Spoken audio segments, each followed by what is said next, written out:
जय भीम. जय भीम जय भीम. आमची अस्मिता आमचं गाव. भीमा कोरेगाव भीमा कोरेगाव. आमची अस्मिता आमचं गाव. भीमा कोरेगाव भीमा कोरेगाव. जय जय जय जय जय भीम. जय भीम जय भीम. जय जय जय जय जय भीम. जय भीम जय भीम. डॉक्टर बाबासाहेब आंबेडकरांचा.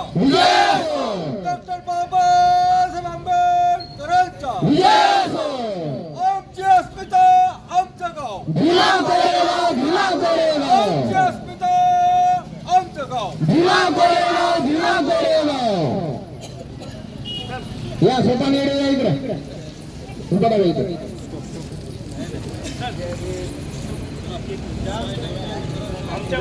बंटीजी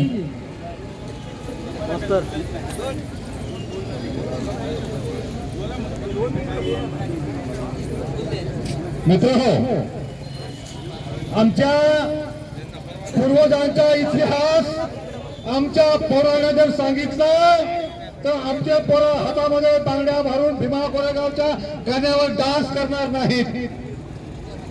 आमच्या पोरांना इतिहास सांगितला नाही म्हणून तरुणांना तुम्ही योग्य पद्धतीने दिशा देत नाहीये. ही आमची अस्मिता 1 जानेवारी 1927 रोजी बाबासाहेबांनी आम्हाला सांगितलेली आहे. तुमची जमात ही लढवय्ये जमात आहे आणि ही लढवय्ये जमात नपुसक कुणाचा बी झेंडा घेऊन कुणाच्याही मागे जाऊ लागलेली आहे. कारण दोष त्यांचा नाही, आमच्या तरुणांना आमचा झेंडा सांगितलेला नाही. म्हणून हा मोदी बाबाने आणि या 4-5 वर्षामध्ये हिंदू संस्कृतीने या राज्यघटनेवर आघात आणलेला आहे. 2018चं जे भीमा कोरेगावचं षडयंत्र होतं ते षडयंत्र मोदी बाबाचं होतं.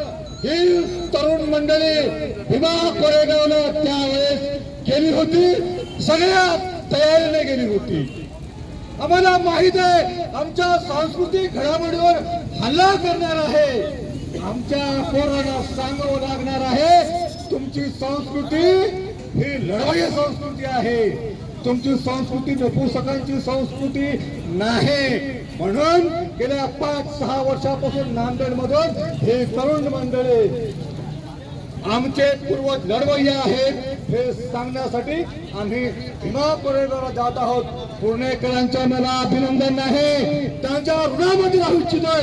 आज मोठं संकट होतं. नांदेड मधून निघाल्यानंतर आम्ही सकाळी 10 वाजता पूर्णामध्ये येणार होतो. आम्हाला अटॅक करण्यात आलं.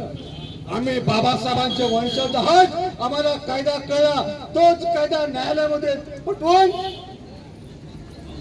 काय तो कोविडचा एक सोंग, दुसरे संचारबंदी लागू आहे, तिसरे रात्रीमध्ये तुम्हाला बाहेर फिरणार नाही. या सगळ्या गोष्टीवर मात करून आम्हाला 12 तास उशीर झालेला आहे. माननीय प्रकाशजी कांबळे साहेब यांना मी माफी मागून सांगतो, विजय बगाडे साहेबांनी माफी मागून सांगतो.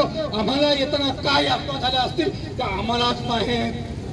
सगळ्या या सरकारच्या यंत्रणेला छेद देऊन सरकारने आदेश काढले 144 लागू आहे. आम्ही त्याला आजच्या या निमित्ताने चालन देऊन आलेलो आहोत. नांदेडमध्ये ज्या ज्या काही कर्म आहेत त्या कर्माला चालन देत असताना नांदेडमध्ये कोणती यंत्रणा सक्षमपणे उभी होते. मी या पुणेकरांचा मुद्दा म्हणतो की आदेश असा होता की तुम्ही जाऊ शकता, जायचे कुठं. म्हणून 50-60 वर्षापूर्वीच्या परभणी पूर्णामध्ये जी आंबेडकरांची चळवळ सक्षमपणे चालवणारे प्रकाशजी कांबळे होते, त्यांच्या माध्यमातून आम्ही या ठिकाणी आलेलो आहोत. मी तुम्हाला भाषण करण्यासाठी आलेलो नाहीये, आम्ही लढायला जाणार आहोत. लढायला जात असताना तुमचा आशीर्वाद घेण्यासाठी आलेलो आहोत.